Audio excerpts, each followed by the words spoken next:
മുംബൈ വാങ്കഡ സ്റ്റേഡിയത്തിൽ നാളെ നടക്കുന്ന രണ്ടാം സെമി ഫൈനൽ മത്സരത്തിൽ ഇന്ത്യ ഇംഗ്ലണ്ടിനെ നേരിടാൻ ഇറങ്ങുമ്പോൾ ഇന്ത്യയുടെ പ്ലേയിങ് 11 വരുന്ന മാറ്റങ്ങളെ കുറിച്ചാണ് കേട്ടോ സുഹൃത്തുക്കളെ ഈ വീഡിയോയിൽ പറയുന്നത്.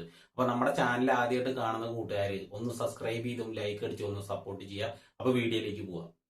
2022 വേൾഡ് കപ്പ് നമുക്ക് ഒരിക്കലും മറക്കാൻ പറ്റില്ല. ഇംഗ്ലണ്ട് ഇന്ത്യനെ തകർത്തത് 10 വിക്കറ്റിനായിരുന്നു. ആ ഒരു മത്സരത്തിൽ ബട്ട്ലറിന്റെ മികവിലായിരുന്നു ഇംഗ്ലണ്ട് ജയിച്ചിട്ടുണ്ടായിരുന്നത്.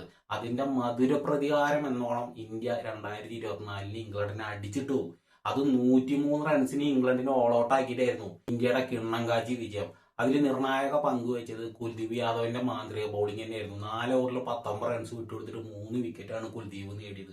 എന്തുകൊണ്ടാണ് കുൽദീപിനെ പിടിച്ച് ബെഞ്ചിൽ എത്തിയിരിക്കുന്നത് ഒരു പിടിയും കിട്ടുന്നില്ല. ഇംഗ്ലണ്ടിനെതിരെ നല്ല രീതിയിൽ ബോൾ ചെയ്യുന്ന ഒരു വ്യക്തിയാണ് കുൽദീപ് യാദവ്. വരുൺ ചക്രവർത്തിനെ മാറ്റിയിട്ട് കുൽദീപ് യാദവിന് അവസരം കൊടുക്കുന്ന സുഹൃത്തുക്കളെ. Varun Chakravarthy Google എറിയുണ്ട്, carrom ball എറിയുണ്ട്, ഒക്കെ ഓക്കെ. പക്ഷെ അടി കിട്ടി കഴിഞ്ഞ ഒരു 6 അടിച്ച് കഴിഞ്ഞാൽ വരുൺ ചക്രവർത്തി കഴിഞ്ഞു പോയി. പിന്നെ ചെണ്ടയാവുകയാണ്. ആ ബാറ്റ്സ്മാൻ ഫസ്റ്റ് ബോൾ തന്നെ ഒരു 4-6 അടിച്ചാൽ കഴിഞ്ഞു. പിന്നെ ചക്രവർത്തി പേടിക്കലായി, കയ്യിൽ നിന്ന് പോക്കായി. പിന്നെ ചിലപ്പോൾ 24-25 റണ്ണൊക്കെ വെച്ചിട്ടാണ് ഒരു ഓവറിൽ കിട്ടുന്നത്.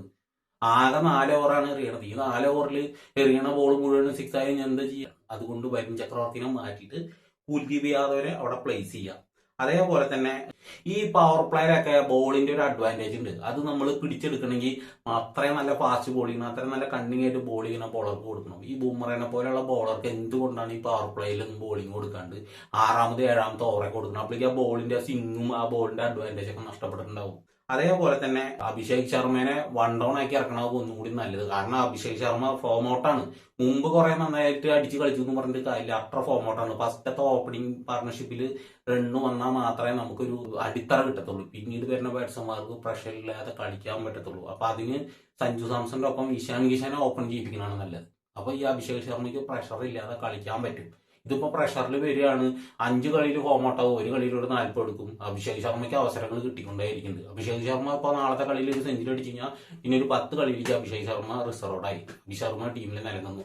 അതേസമയം സഞ്ജു അങ്ങനെയല്ല. സഞ്ജുവിന് അവസരങ്ങൾ കിട്ടണേ ഇല്ല. ആകെ കിട്ടിയ ഒരു അവസരം ഇപ്പൊ ഈ 5 മത്സരത്തിൽ ന്യൂസിലാൻഡ് ഇന്ത്യയിൽ വന്ന് കളിച്ചപ്പോൾ കിട്ടി. അതില് ഫോം ഔട്ടായി. പക്ഷെ സഞ്ജു തിരിച്ചു വന്നു. നിർണായക മത്സരത്തിൽ സഞ്ജു 97 റൺസ് എടുത്ത് ഇന്ത്യനെ സെമി ഫൈനലിലേക്ക് എത്തിച്ചു. അപ്പൊ സഞ്ജു സാംസൺ ഇനി നാളെ ഫോം ഔട്ട് ആയില്ലെങ്കിൽ ചിലപ്പോൾ പിറ്റത്തെ കളിയിൽ നിന്ന് പിടിച്ച് പുറത്താക്കും. അങ്ങനത്തെ ഒരു അവസ്ഥയിലാണ് സഞ്ജു പോയിക്കൊണ്ടിരിക്കുന്നത്. സഞ്ജു ഒന്നും ഒരിക്കലും ടീമിന് സ്ഥിരത അല്ല. കാരണം സഞ്ജുവിനൊന്നും സപ്പോർട്ട് കിട്ടണില്ല. ആകെ കിട്ടുന്ന സപ്പോർട്ട് പറഞ്ഞാൽ ഗൗതം ഗംഭീർ ഹെഡ് കോച്ചിന്റെ കിട്ടുന്ന ഒരു സപ്പോർട്ടാണ്.